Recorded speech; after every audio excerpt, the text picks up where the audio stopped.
So, anong klaseng sako yung ginamit na supposedly decomposed na yun?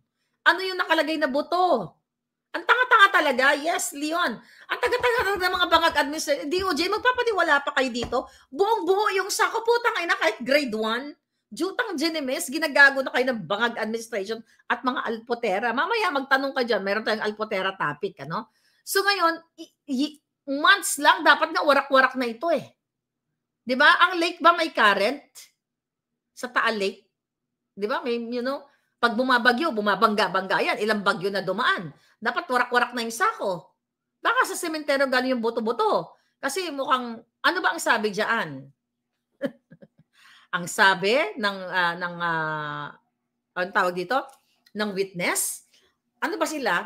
Ginurgur? Sinunog ba sila or what and everything? Tapos tinalian sila ng sako na may sandbag ba yun? Anong laman ng sako, di ba? Para pampabigat, as like anchor para lumubog daw yung ano na yun, yung ano tawag yun, yung mga sabongero na yun.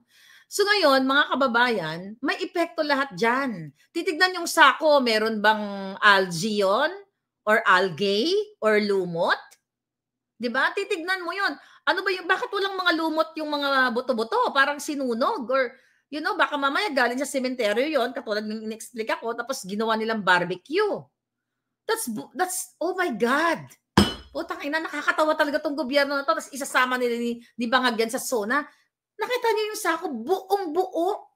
Dapat yun, magwawarak-warak na yun. Oh, sabi ni Siza ng ending, isasama Pangulong Duterte.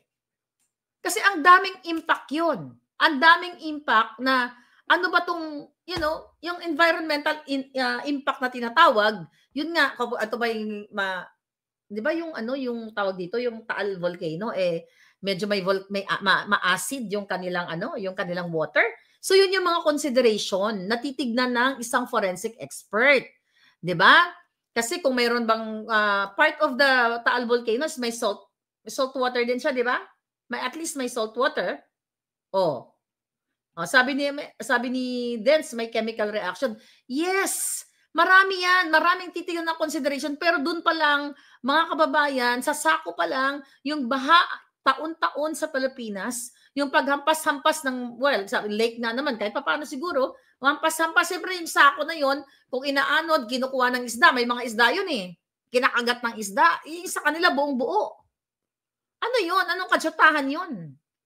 For 4 years, even 3 years, mga kababayan.